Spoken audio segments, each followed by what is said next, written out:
Hello, I'm Matt Kelly. And I'm Matt Dancona. And this is a special bonus podcast based on yesterday's big bombshell. A new dawn has broken. Has it not? We'll cut straight to the chase, and we are joined by the wonderful James Ball, the New European's political editor. So, folks, this is our special podcast all about the big announcement that was made yesterday. First of many election podcasts. Enjoy. Day one.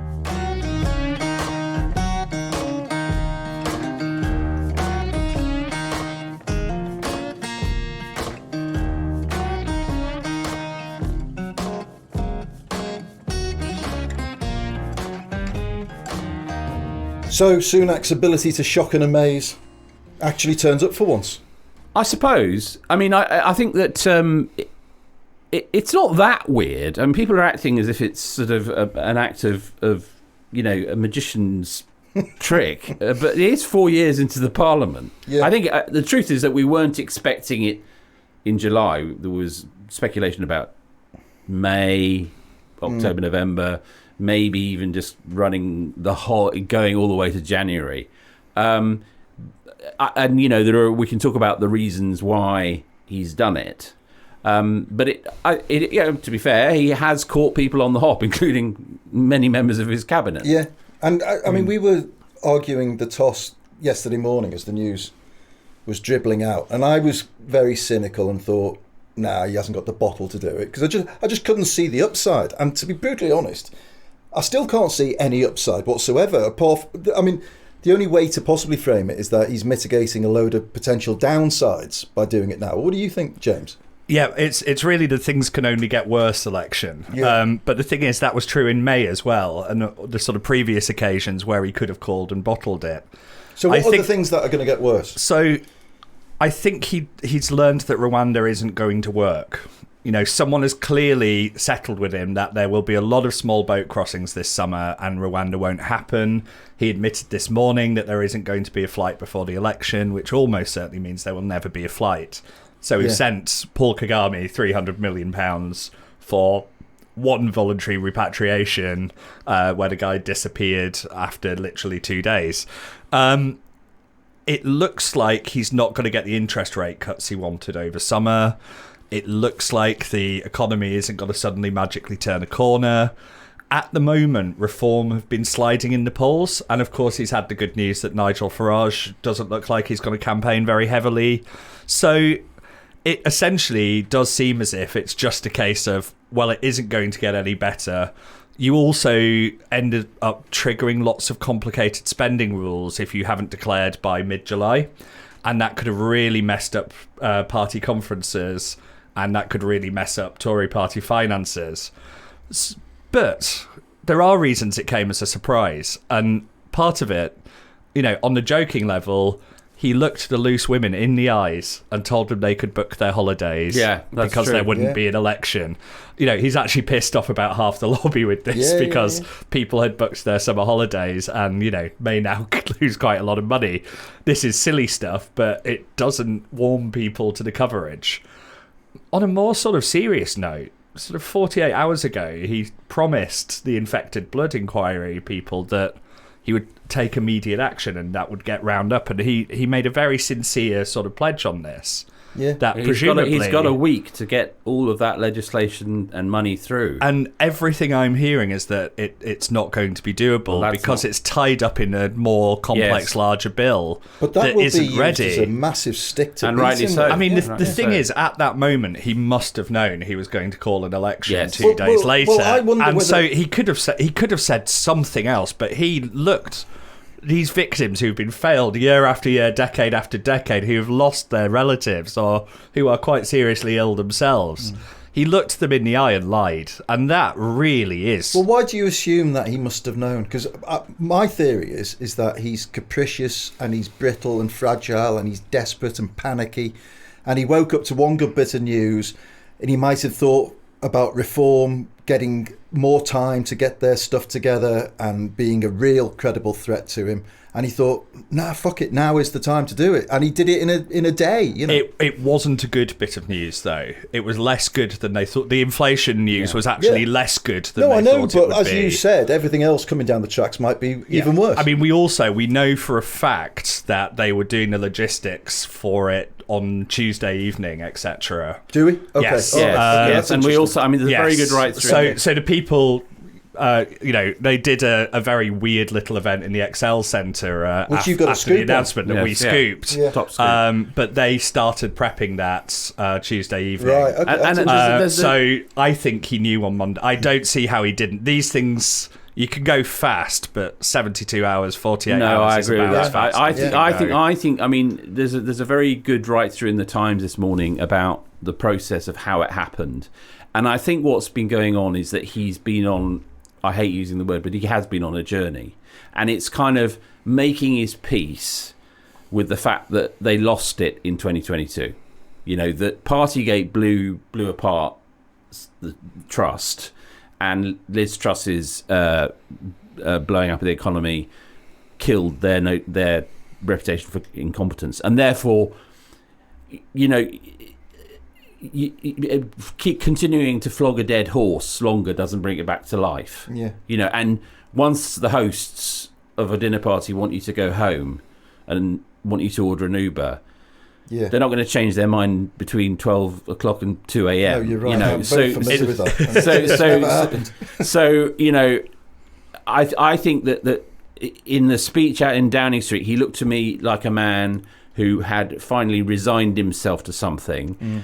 The corollary of which, I think, and we saw this morning when he did his appearance in Ilkeston in Derbyshire, is that he is going to say and do anything to hobble Keir Starmer, ruin his inheritance, scorched earth all the way. And I think that it's going to be a ugly, very divisive campaign. Yeah. I mean, there's some challenges for Sunak. I agree, I think, with your whole assessment here, but he was sort of... Part of why his speech in the torrential rain was too long was that he was trying to define a legacy in it, yes, rather than launch a campaign. It was much more, here, remember these things I've got done for you. When I wasn't even Prime Minister. It was, you know, the furlough. He started with the furlough scheme, which is when he was Chancellor and he was dishy Rishi and everybody loved him and he was the most popular politician in the country. Mm. And I think he was trying to remind people of that brief period when he was top of the pops. But there's some, you know, that you can see the lineaments of the campaign emerging. That one word that's popped up already in the first, you know, X hours, numerous times, is amnesty for asylum seekers. Now, this is pure hardcore American politics. He keeps saying it. It's going to be like, if you vote for Labour, it's going to be an open borders amnesty for asylum seekers. He's going to go on migration. Yeah. And you know, he said at the Excel Centre that Labour would make Britain a magnet for every illegal immigrant in Europe. We're going to hear this again and again and again. A lot of this, of course, is the Conservatives' sort of strategist, who is Linton Crosby protege, yes, Isaac Levido. Absolutely, essentially is auditioning for a US campaign that will make much more money. And so, if he can show he gets a result better than the polls, and plays nasty and plays US-style 100%. politics, that is very lucrative for him in the future. And so there's elements of, you know, some thoughtful Conservatives may wish to think, is this in the interest of the party or is this in the interest of the man running the campaign? Yes. Because, I mean, you have to look as well. As I wrote at the time, Rishi Sunak was obviously looking for a legacy this year and seemed to settle on banning smoking. Yeah, and it's not actually clear whether that will pass in time. No, which is so amazing. He may be left with absolutely nothing, which is probably fitting, because he, even for a prime minister coming in midterm, he lacked a mandate. Yeah, he wasn't picked by the members. He wasn't. He was only very grudgingly picked by his own MPs in a sort of emergency, and it meant he never struck an identity. He always went where the wind blew him or where his MPs kicked off. And so he's just had this incredibly confusing sort of constantly yo-yoing around term. I just don't think we'll be talking about him very much in 6 months, 9 months. I think we'll still be laughing about elements of his tenure. but I agree with all of that. But I think that I still think it's going to be a very nasty campaign. Well, to that point, how much is his personal brittleness, which was out in force this morning on the Today programme, under moderate assessment from Nick Robinson? Yeah. He was kicking back like he'd been slapped in the face. He's terrible, right? He's a terrible candidate. My point is not, watch out, he might win. My point is that Labour, as I'm sure they are, has to be prepared for an extremely uncivil campaign. And the most hypocritical moment of that speech in Downing Street was the stuff about kindness. Let's be kind to one another, no personality politics. Forget it. It's going to be full on. And we're going to have so much culture wars nonsense. Today he was very, very hard. I mean, harder even than in the notorious speech in September on net zero, saying, I'm not going to ruin the economy for green dogma or whatever the phrase was. He's going to go on about higher taxes. We're going to hear a lot about wokery. I mean, I'm as sure as I can be Labour is going to get majority, but I think that Labour has to understand that this is going to be the Tories acting like a campaign group, just coming at them as a sort of force of. I mean, they're playing this ridiculous line that the party is still overrun by Corbynistas. Now, it is ridiculous. It is absurd. You're right. We won't be talking about him in 6 months.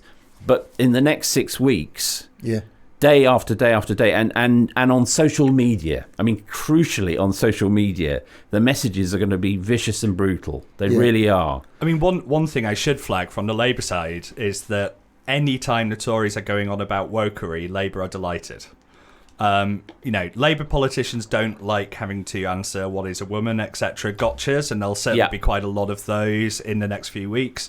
But otherwise, any time the Tories are going on about wokery or actually having a go at net zero, they're quite comfortable. They're less comfortable when they're hammering immigration, because Labour is always sort of trying to ride two horses on that.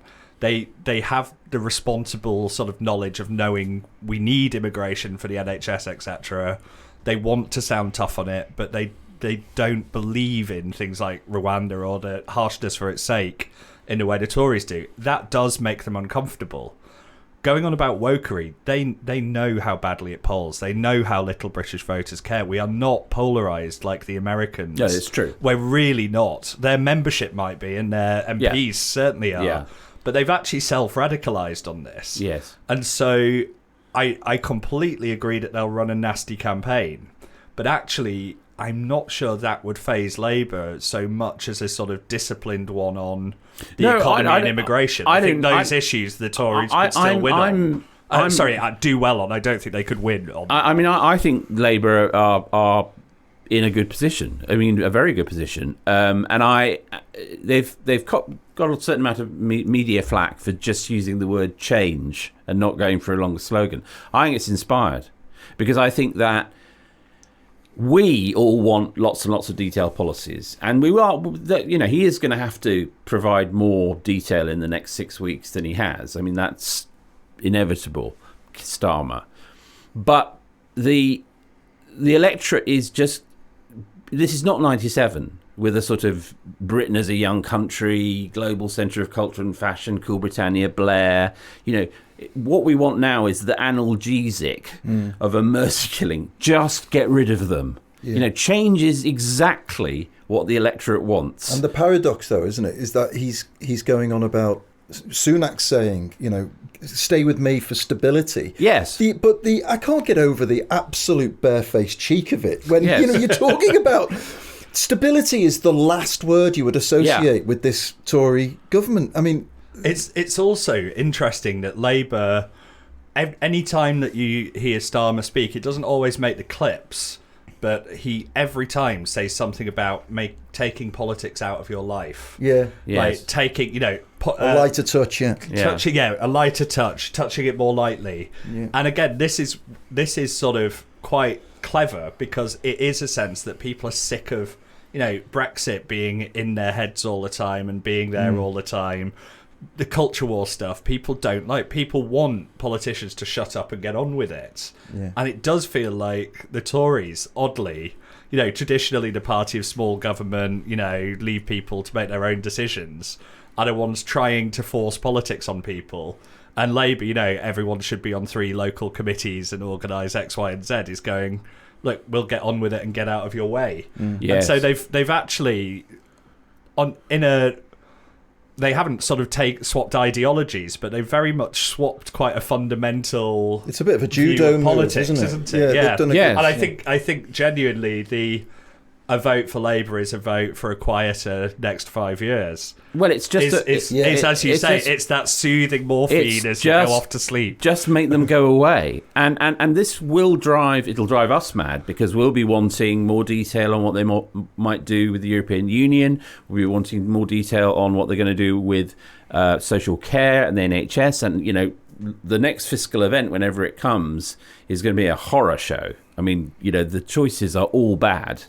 But I don't think we'll get much. I think we'll get some, and I think they're obviously the manifesto will have to make some sense. But people forget the '79 Thatcher manifesto was very short. I don't expect Starmer to suddenly blossom during this campaign into an Obama-style visionary. It's not going to happen. And in fact, he's right, just in terms of sheer pragmatism and getting into that office, getting rid of this lot. A reassuring blandness, standing up straight, looking like a sane person. That's enough, isn't it? It's enough. Well,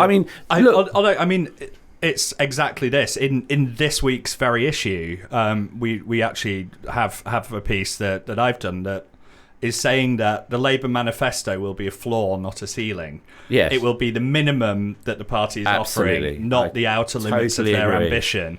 Because, until you get the purse strings, until you've had a few years... What's the point? Until you've dealt with the numerous booby traps that have been left behind. They really have. The way that the government set its spending plans so that it could afford the national insurance cuts that no one asked for, mean that departmental spending for the next 2 years is so low that every single independent body has said these won't work. Yeah. Whether the Tories win, whether Labour win, they will spend more than this. Yes. Or public services will actually collapse. Completely. And they're pretty close to it anyway. Yeah. And so they are going to. They know they're going to have to come in and unpick a hell of. It's like trying to disarm a minefield. Genuinely, but usually that takes a year or two. And you saw this. New Labour in '99 suddenly were like a different government. Thatcher 3 years into her term. I mean, even you look at several of the different iterations of this Tory government transform after a year or two under there. I think there will be quite a modest offer. It will disappoint people. A lot of the usual suspects will talk about how underwhelming it is. But actually, look at the '97 manifesto versus the achievements of that government. 2001, and I think you will see the same again. I think it'll be a very unpresidential campaign because, and in this sense, it has something in common with the presidential election in America, which is both candidates are actually pretty unpopular. I mean, neither Starmer nor Sunak are particularly popular. And neither's brilliant on the media.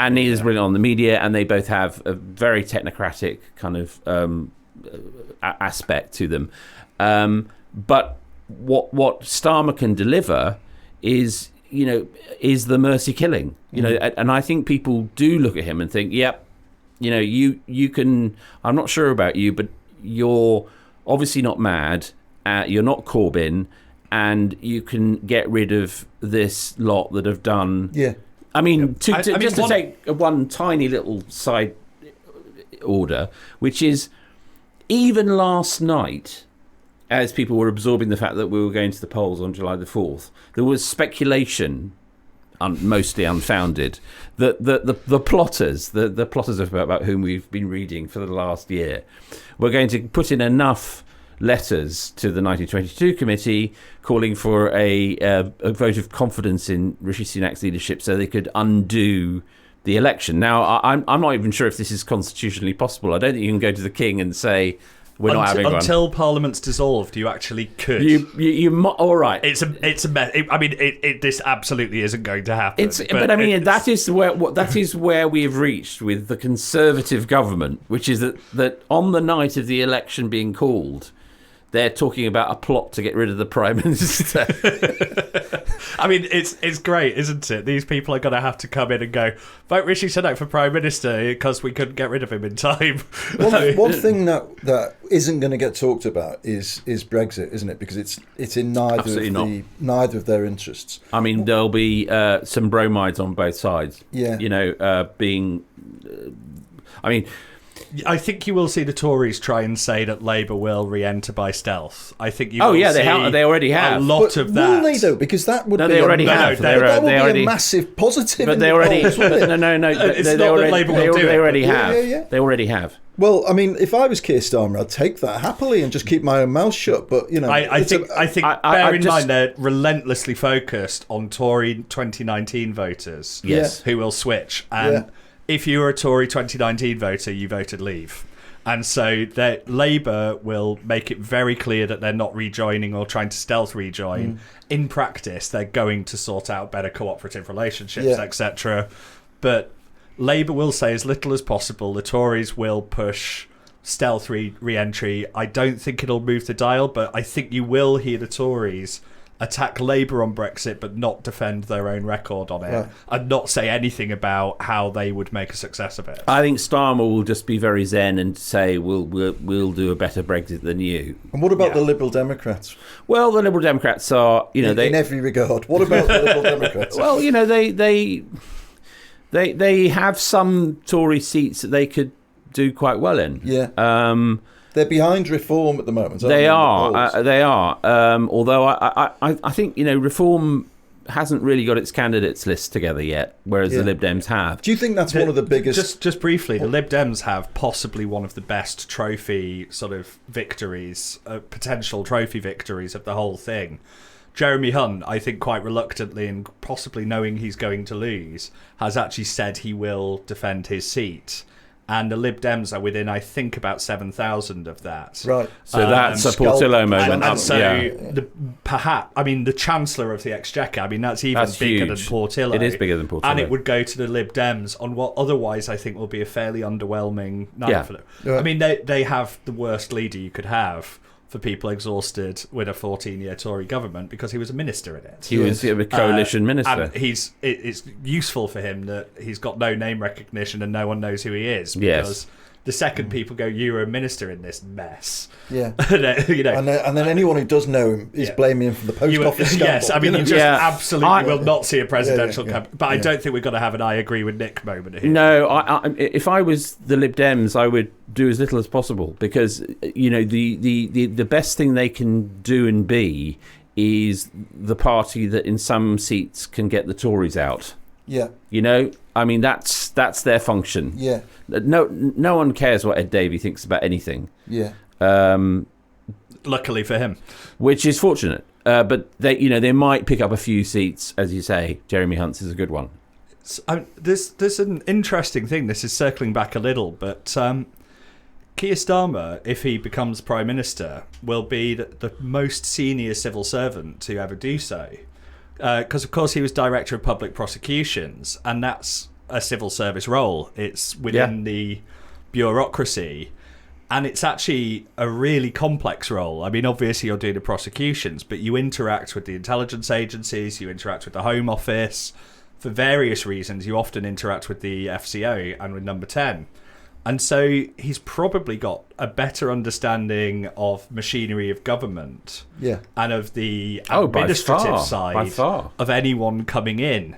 And so for sort of government nerds like me and policy nerds like me, he may actually do something about machinery of government type stuff coming in, which again could be interesting. He could be more effective in his first term than prime ministers with more traditional political experience. Well, Sue Gray, as chief of staff, has drawn up a big plan for the reorganisation of Whitehall already. Now, to James's point, this is informed not by sort of Dominic Cummings' blitzkrieg philosophy, but by two people, machine politicians, Starmer and Sue Gray, who know the system.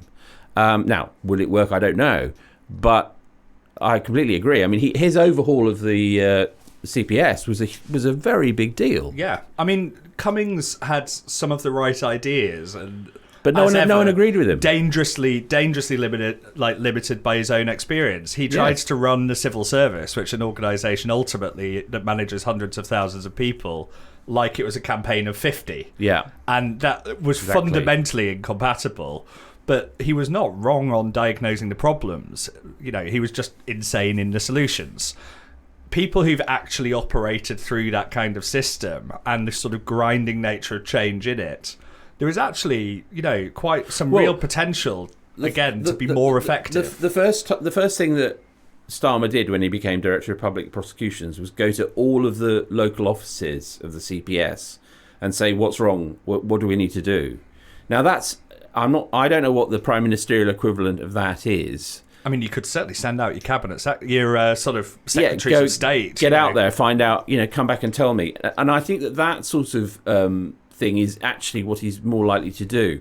And it's very difficult to communicate that in any exciting or thrilling way in a campaign. And I don't think he'll be thrilling. And I think that he's a reformer, not a radical. He's just not the sort of person who's going to excite the world in the next 6 weeks, and he's going to drive us mad over Europe. Right.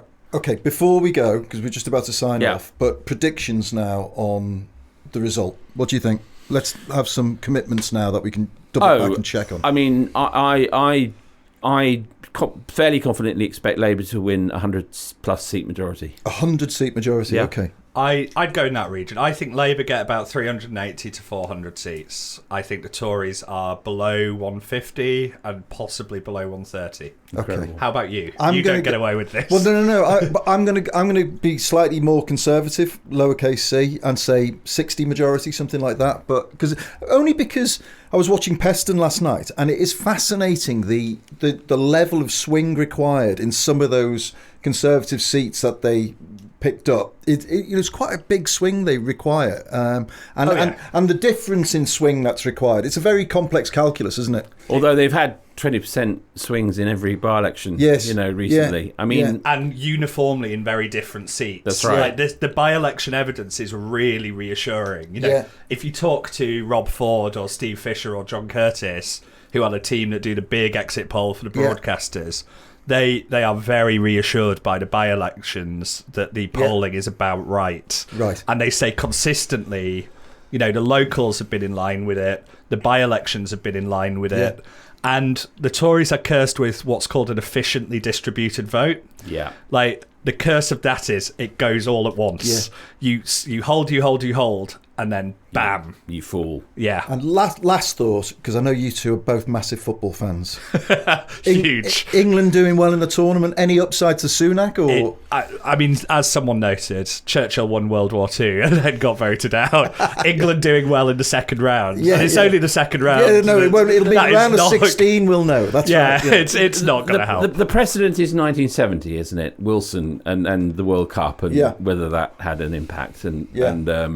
Although that was 4 years. It was 4 years later. Yeah. I mean, I don't. What month no, was hang that? on a minute. What It was month the.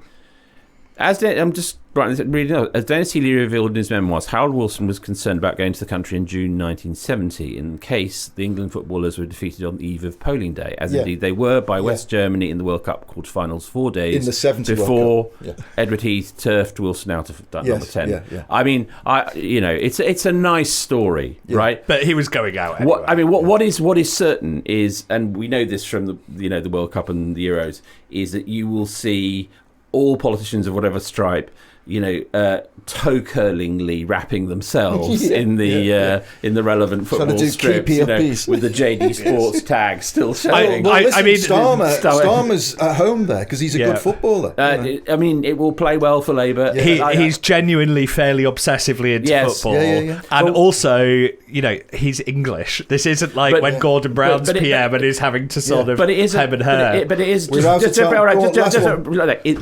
which is Euro 96 illustrates the difference right? Which was Euro 96 was it's coming home, it's coming, and then Blair nicks that theme, and it's all part of a big cultural moment. Yes. This is not. No, that's right. Yeah. The Euros will be great fun. Yeah. They will have almost no, well, I think they'll have no bearing at all on this election. I agree with that. This election has to do with get them out. Yes. Please. Folks, we're out of time. James, thanks so much for coming in. That was James. illuminating. Matt, we'll be back tomorrow, won't we, with our We'll regular be back tomorrow podcast, with a regular. Thank you for listening, folks. Hope you enjoyed this emergency. We're not allowed to call them emergency podcasts, are we? Bonus. I think you have to have a siren sound effect if you're doing that. Yeah, it's a bonus. Or special It's a bonus podcast. Special bonus. Thanks extra. as ever to the team at Rethink Audio for sliding us in impromptu. And don't forget your subscription offer. Go to the neweuropean.co.uk/2mats, number 2 MATTS.